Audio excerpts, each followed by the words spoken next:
The supplement industry generates over $40 billion per year in the United States. The majority of that revenue comes from products: vitamin C, multivitamins, collagen, biotin, and hundreds of others, where the evidence for meaningful benefit in people without documented deficiencies is thin to non existent. There is one category where the evidence is different in kind, not different in degree, different in the fundamental nature of what is being supplemented and why deficiency in it is almost universal in the modern diet. Omega-3 fatty acids, specifically EPA and eicosapentaenoic acid, and DHA, docosahexaenoic acid, are not optional micronutrients that optimize function at the margins. They are structural components of cell membranes throughout the body, and particularly of neurons in the brain. The brain is composed of approximately 60% fat by dry weight. Of that fat, DHA is the single most abundant fatty acid, comprising approximately 15 to 20% of the total fat in the cerebral cortex. DHA is not just present in brain tissue. It is functionally essential for the membrane properties that allow neurons to operate. The fluidity of neuronal membranes, their ability to flex and change shape as ion channels open and close and as synaptic vesicles fuse, depends on the physical chemistry of the fatty acids in those membranes. DHA, with its 6 double bonds, creates a membrane that is more fluid and more responsive than membranes composed primarily of saturated fats or omega-6 fatty acids. This fluidity is required for the speed and efficiency of neural signaling. Most people in developed countries are functionally deficient in omega-3, not because they eat no omega-3 at all, but because the ratio of omega-6 to omega-3 in the modern diet has shifted dramatically from the ratio humans evolved with. The omega-6 to omega-3 ratio is one of the most important nutritional concepts that receives almost no attention in public health communication. Omega-6 and omega-3 fatty acids compete for the same enzymes in the body. They are both converted by the elongase and desaturase enzyme systems into longer-chain derivatives, and these longer-chain derivatives have opposing biological effects. Omega-6 derivatives tend to be pro-inflammatory. They are precursors to prostaglandins and leukotrienes that promote inflammatory responses. Omega-3 derivatives, EPA and DHA, are precursors to the resolvins and protectins that resolve inflammation. The enzyme systems that process both cannot distinguish between the two. They process whichever fatty acid is most available. When omega-6 is present at 20 times the concentration of omega-3, the ratio typical in the modern Western diet, the enzymes are occupied almost entirely with omega-6 processing, and omega-3 conversion is suppressed. The ratio in hunter-gatherer diets, the dietary context in which human metabolism evolved, was estimated to be approximately 1 to 1 to 4 to 1, omega-6 to omega-3. Wild game, seafood, and plants available in pre-agricultural environments provided omega-3 at concentrations that maintained this ratio. The shift to the modern ratio of approximately 15 to 20 to 1 omega-6 to omega-3 occurred through two simultaneous changes. Industrial seed oils, soybean, corn, sunflower, safflower, became the primary cooking and processing fats in the food supply after the mid-20th century, dramatically increasing omega-6 intake. Simultaneously, the animal products in the food supply shifted from grass-fed and wild-caught, which are higher in omega-3, to grain-fed, which are higher in omega-6. The fat composition of the food supply changed at both ends of the ratio simultaneously. The consequence is a persistent state of omega-3 insufficiency, in which the enzymatic machinery available for omega-3 processing is largely occupied by omega-6, and the downstream effects of omega-3, membrane fluidity, inflammation resolution, cardiovascular protection, are operating at a fraction of the capacity they were designed for. The cardiovascular evidence for omega-3 supplementation is among the most rigorously established in nutritional medicine. The REDUCE-IT trial, reduction of cardiovascular events with eicosapentaenoic acid, enrolled over 8,000 adults with elevated triglycerides who were already on statin therapy and randomized them to either 4 grams per day of highly purified EPA or a mineral oil placebo.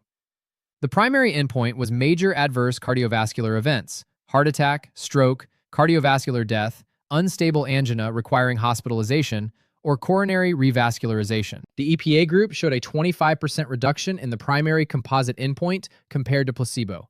This is a large, clinically meaningful reduction in a population already receiving standard of care lipid management. The benefit was on top of statin therapy, not instead of it. The mechanism of EPA's cardiovascular protection goes beyond triglyceride reduction, which is the most visible effect of omega-3 supplementation. EPA and DHA reduce platelet aggregation, reducing the tendency for blood clots to form. They reduce arterial inflammation through the same NF-kappa B inhibition pathway as curcumin and other anti-inflammatory compounds. They improve endothelial function. They have direct antiarrhythmic effects on cardiac tissue. The reduce-it result reflects the cumulative effect of these multiple mechanisms rather than any single action. For brain health, the evidence is similarly consistent. Population studies consistently find that higher omega-3 intake from both food and supplementation is associated with lower rates of depression, lower rates of cognitive decline, and lower rates of dementia. Intervention trials in specific populations have found that omega-3 supplementation improves depression symptoms, improves cognitive performance in older adults, and reduces the rate of cognitive decline in people at risk. The mechanism in the brain is structural. Membranes in the brain that are low in DHA are less fluid, less responsive, and less efficient at neurotransmission. Synaptic vesicle release, receptor function, and ion channel kinetics are all affected by membrane composition. A brain with adequate DHA operates with better signal transmission, better synaptic plasticity, and better neuronal communication than a brain with deficient DHA, because the physical substrate that these processes depend on is different. Fish oil is not a synonym for omega-3. This distinction matters practically and is one of the most significant sources of supplementation failure. Fish oil is a category of products that varies enormously in the concentration of EPA and DHA, in the form of the omega-3 present, in the degree of oxidation, and in the presence of contaminants. Standard fish oil capsules typically contain 30% omega-3 by weight, meaning a 1-gram capsule provides approximately 300 milligrams of combined EPA and DHA. The remaining 70% is other fats that contribute calories without contributing the specific fatty acids being supplemented.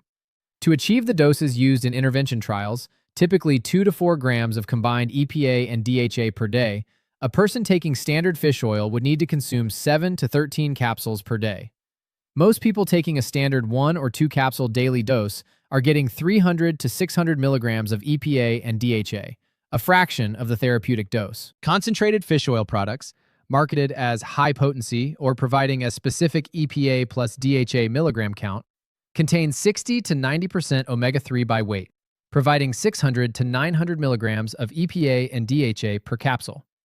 These allow achieving meaningful doses at 2 to 3 capsules per day. The form of omega-3 in the supplement also matters for absorption. Fish oil contains omega-3 primarily as triglycerides, the same form as in food, or as ethyl esters, which are a processed form used in many concentrated products. Triglyceride form omega-3 is absorbed at approximately twice the efficiency of ethyl ester form, particularly when consumed without fat in the meal. Reesterified triglyceride products, labeled as RTG, provide triglyceride form at high concentration and represent the highest bioavailability option. Oxidation is the third quality variable. Omega-3 fatty acids are highly polyunsaturated. Their multiple double bonds make them chemically reactive and vulnerable to oxidation when exposed to heat, light, and oxygen. Oxidized fish oil contains lipid peroxides and aldehydes that may negate the cardiovascular benefits of the omega-3 itself. The rancid smell of low-quality fish oil capsules is oxidation, and studies have found that a significant proportion of commercially available fish oil products show oxidation levels above recommended safety thresholds. Quality indicators for fish oil supplements include third-party testing for oxidation markers and contaminants, triglyceride form rather than ethyl ester, and a specific EPA plus DHA milligram count rather than total fish oil milligrams. Algae-based omega-3 is the direct source of the EPA and DHA that accumulates in fish. Fish obtain their omega-3 by consuming algae and algae-eating organisms. Algae-based supplements provide DHA and, in some formulations, EPA directly, without the contamination concerns of fish-derived products and without the oxidation problems associated with fish oil manufacturing. For people who do not eat fish, algae-based omega-3 is the appropriate alternative. The practical recommendations that emerge from the evidence are specific. Dietary omega-3 from fatty fish, sardines, mackerel, salmon, herring, anchovies, is the most bioavailable form and provides EPA and DHA in the triglyceride form at high concentrations. 2 to 3 servings per week of fatty fish provides meaningful omega-3 intake. Sardines and mackerel are the highest omega-3 per serving options with the lowest mercury contamination. Wild-caught salmon has higher omega-3 than farm salmon fed grain-based diets. For supplementation, the dose that produces documented benefits in intervention trials is typically 2 to 4 grams of combined EPA and DHA per day, not 2 to 4 grams of fish oil. Reading the supplement label for EPA plus DHA milligrams, not total fish oil milligrams, is essential for achieving therapeutic doses.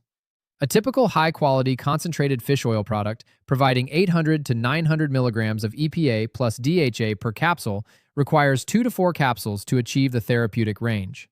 Taking fish oil with a fat-containing meal improves absorption for ethyl ester products. Triglyceride form products show less sensitivity to meal composition for absorption. Storing fish oil in the refrigerator or freezer after opening reduces oxidation. Here is the synthesis. Omega-3 fatty acids are not optional. EPA and DHA are structural components of neuronal membranes that determine the physical properties of the substrate on which neural function depends. DHA deficiency produces measurably less fluid, less efficient neuronal membranes throughout a brain composed of 60% fat. The modern omega-6 to omega-3 ratio of 15 to 20 to 1, compared to the evolutionary ratio of 1 to 1 to 4 to 1, creates a persistent state of omega-3 insufficiency that affects both the cardiovascular and neurological consequences of omega-3 adequacy simultaneously. Reduce It demonstrated a 25% reduction in major cardiovascular events with high-dose EPA in a population already on statins. Population and intervention research consistently finds associations between omega-3 status and cognitive function, depression, and dementia risk. Fish oil is not omega-3. Dose, form, and oxidation quality determine whether a fish oil product provides the omega-3 concentrations at which documented benefits occur. Most standard fish oil products, taken at standard doses, do not achieve therapeutic omega-3 levels. The brain is built from DHA. The heart is protected by EPA. The modern diet provides neither at the concentrations that human metabolism evolved to expect. If this changed how you look at the fish oil bottle in your cabinet, hit the like button. Share it with someone who takes one fish oil capsule per day and thinks they have covered their omega-3.